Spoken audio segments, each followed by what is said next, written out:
Good morning, students.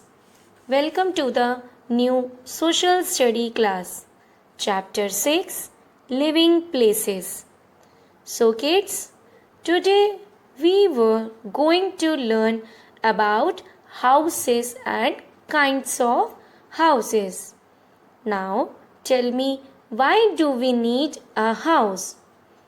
So, we need shelter.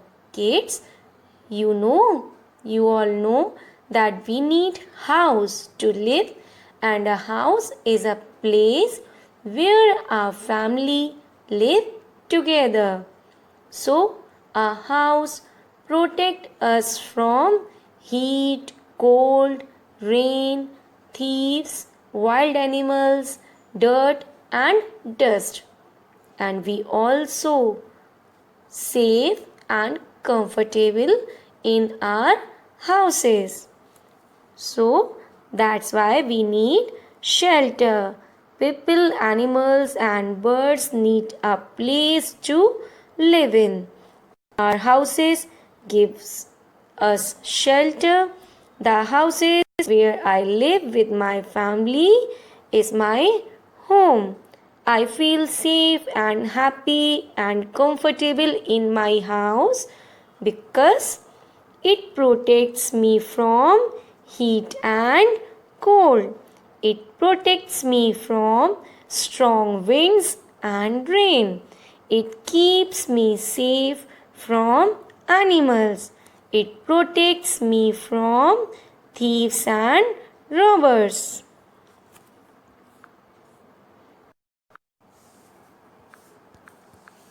Now, kinds of houses. First of all, kids, can you tell me different types of houses? Yes, there are mainly two type of houses. First one is pakka houses and second one is kacha houses. So, first we learn about pakka houses. So, pakka houses are also called permanent house. Pakka houses are made up of bricks, cement, stone, wood, iron and steel.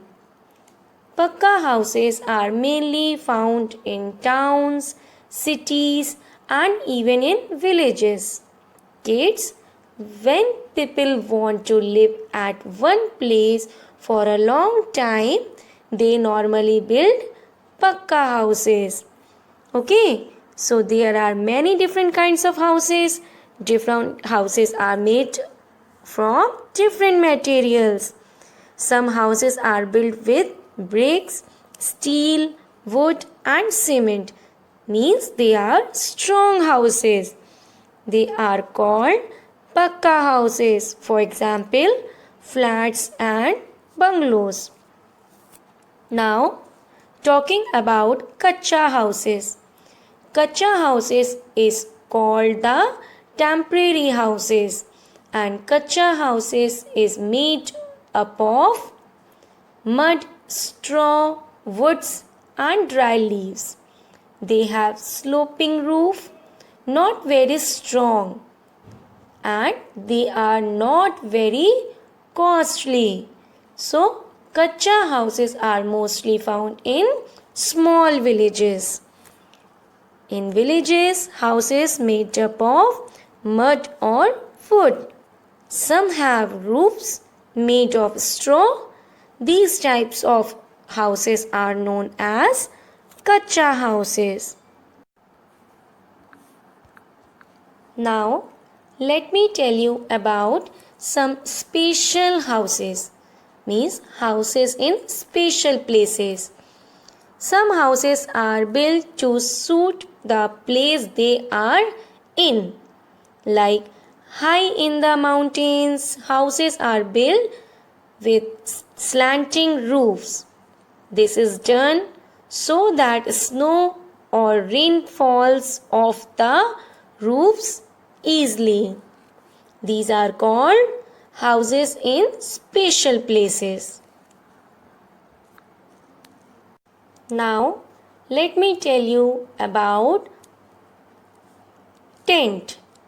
Children, you all must be known the word tent.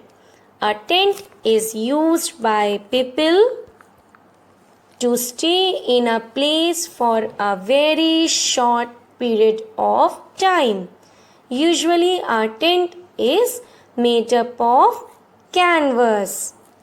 It is easy to install and remove as further requirements. So, some peoples do not live in one place for too long time. They are keep moving. Such people live in tents or canvas. Tents are made for a special cloth known as canvas. Now, another type of house which is used by people to live our lives on boats are called houseboats. As the name suggests, it is a big boat which has roofs where people can stay. For example, in places like Kashmir and Kerala, houseboats are very popular. So, some people who live near rivers and lakes stay in houseboats. Now, another type of house is igloos. Igloos are found in areas which are covered by snows and ice all round the year. Igloos are stay warm in extremely cold weather. So, in cold places where it snows all year round, people build houses of snow and ice. These types of houses are called igloos. Next topic, an ideal house. An ideal house is one that is well lit and clean. A neat and clean house is liked by everyone. It should have many doors and windows to let in fresh air and sunshine. A good house is always neat and tidy. What we learn? We learn people, animals, and birds need a place to live in. Our homes give us shelter and protect us. There are many different kinds of houses. They are made from different materials. Houses are built to suit the place they are in. Next, an ideal house is one that allows sunlight to come in and is clean and airy. So kids, that's all for this chapter. We will meet you in next class. Thank you. Bye children.